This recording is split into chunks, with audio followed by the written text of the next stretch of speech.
Hi, I'm Terry. Terry James, and I love speaking on camera. Just love it.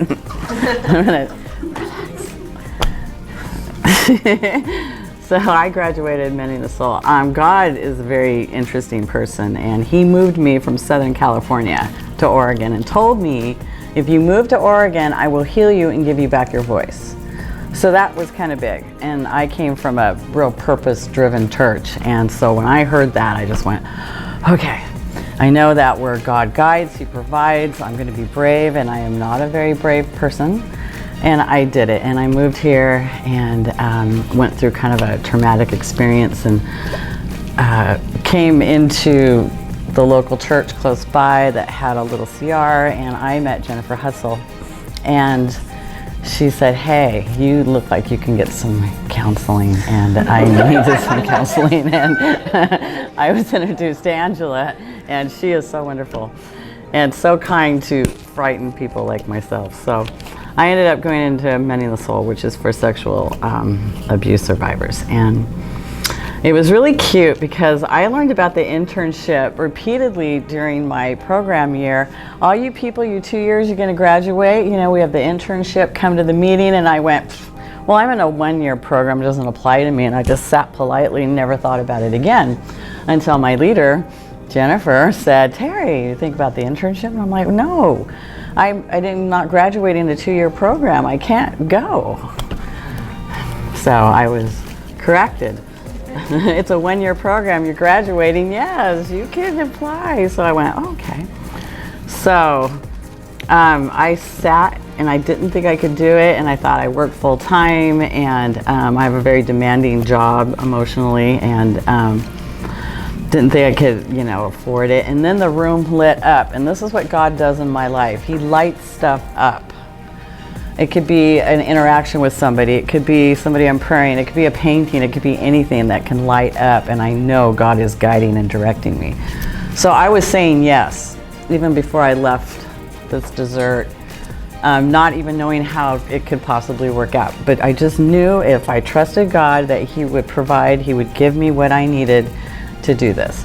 And I made a commitment. I love to keep my commitments. And then I started the internship.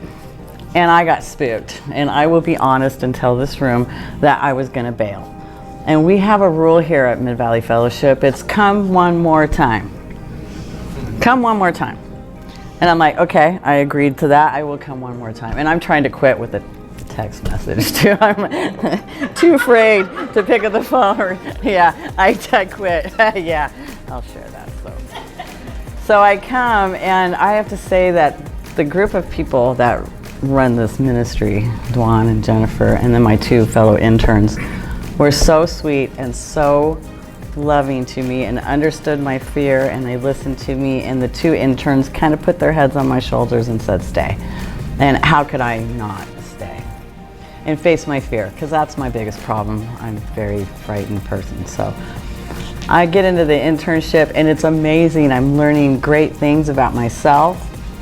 Really love the pieces about finding out what my spiritual gifts were, where my talents are, what my kind of my blind spots are, and which kind of gave me more confidence to try to lead. Because I kind of don't see myself as a leader, but people will tell you I'm a natural leader, but I don't want to believe it because I have that fear factor thing, or I used to have it, corrected. So it was so great to have the courage to try to lead, to hold a microphone, to write a piece and have it published in a newsletter that goes to 900 people and more. I couldn't believe it when I found that out, but it was like, so, and they were great. They were so loving, and I'm still here because this has been a place where I have been able to grow and to become more confident and to surrender fear and to embrace what God has for me and how he's created me, and to really celebrate that. So biggest takeaway, God has been here with me the whole time. I trust God implicitly now, and if you ever sit and talk with me for a few minutes, I could tell you really great stories of how in my process to trust and become courageous and daughter, I want you confident, how this has been the greatest grounds for me to grow into that and become who God designed me to be, to build up the kingdom of God. And I'm very pleased to be here. Thank you.